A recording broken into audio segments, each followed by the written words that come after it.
Hello everyone, আমি অনিন্দিতা আর আমার একটি নতুন ভিডিওতে আপনাদের সকলকেই স্বাগত। সকাল সকাল ঘুম থেকে উঠে প্রাণায়াম সেরে লুচি আর আলুর তরকারির সাথে ব্রেকফাস্ট করে নিলাম। তারপর চলে এলাম লাঞ্চের প্রিপারেশন করতে। আজ লাঞ্চে রান্না করব আলু পেঁয়াজ ভাজা, মাছের মাথা দিয়ে ডাল আর সর্ষে ইলিশ। আর এদিকে ভাতও প্রায় হয়ে গেছে। আর এদিকে মাছের মাথাগুলোকে ভালো করে ধুয়ে লবণ হলুদ মাখিয়ে ম্যারিনেট করে রাখবো। বাড়িতেই চিকেনের সলিড পিস ছিল, সেগুলোকেই পেঁয়াজ আদা রসুন দিয়ে হালকা করে ভেজে নিচ্ছি। এর মধ্যে অ্যাড করেছি কিছুটা স্ক্র্যাম্বলড এগস আর গাজর। এদিকে ডালটাও অলমোস্ট ফুটে গেছে। এরপর ওই এগ চিকেনের মিক্সচারে আমি অ্যাড করেছি কিছুটা রাইস, স্বাদ মতো লবণ, গোলমরিচ আর লঙ্কা। যখন আমার মাঝে মাঝে নর্মাল রাইস খেতে ইচ্ছা করে না, তখন আমি এভাবে এগ চিকেন রাইস তৈরি করে খাই। এদিকেও মাছের মাথাগুলো ডালের মধ্যে দিয়ে দিয়েছি। এরপর ডালটা আরো কিছুক্ষণ ফুটতে দেবো। সর্ষে ইলিশ করার জন্য মাছগুলোকে প্রথমে ভালো করে ধুয়ে লবণ হলুদ মাখিয়ে ম্যারিনেট করে রেখেছি। এরপর সাদা কালো সর্ষে, পোস্ত, কাঁচা লঙ্কা, হলুদ আর লবণ দিয়ে একটা মিশ্রণ তৈরি করে নিয়েছি। এরপর কড়াইয়ের মধ্যে সামান্য তেল আর কালো জিরে ফোড়ন দিয়ে ওই মিশ্রণটা দিয়ে মাছগুলো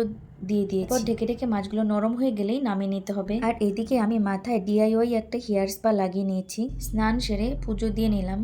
পুজো হয়ে গেলে দুজনে মিলে লাঞ্চ সেরে নেব। দুপুরে লাঞ্চ করতে করতে আমরা দুজনে মিলে একটা বাংলা চলচ্চিত্র দেখছিলাম। এই ম্যাগাজিনটায় আপনি যা যা চাইছেন সব পাবেন। কিসের ম্যাগাজিন এটা? 90 দশকের চলচ্চিত্র হলেও এখনো দেখতে বেশ ভালো লাগে।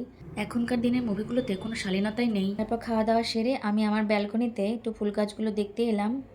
মাঝে মাঝে ব্যালকনিতে দাঁড়ালেও কিন্তু মন ভালো হয়ে যায়। বাইরের অনেক কিছু চোখে পড়ে, কত রকমের মানুষ, আবার কত রকমের ফুল ফোটে আমার এই ব্যালকনিতে। তাও তো আমি আমার গাছেদের ঠিক মতো যত্ন করতে পারি না। তারপরে ওরা আমাকে প্রতিদিন অনেক ফুল দেয়। ব্যালকনিতে দাঁড়িয়েছিলাম অনেক, তারপরে দেখলাম হঠাৎ করে মেঘটা ঘন করে আসছে। ওই দিকটাই কিন্তু গঙ্গার ওই দিকের মেঘটা দেখো প্রচন্ড কালো হয়ে গেছে, বৃষ্টি আসবে বুঝতেই পেরেছি। আমি তাই ঘরে চলে এলাম। আমার একটু ক্যাডবেরি খেতে ইচ্ছে করছিল, তাই খেয়ে নিলাম ক্যাডবেরি খুলে। অভিষেক এই ক্যাডবেরিগুলো 2 প্যাকেট এনেছিল।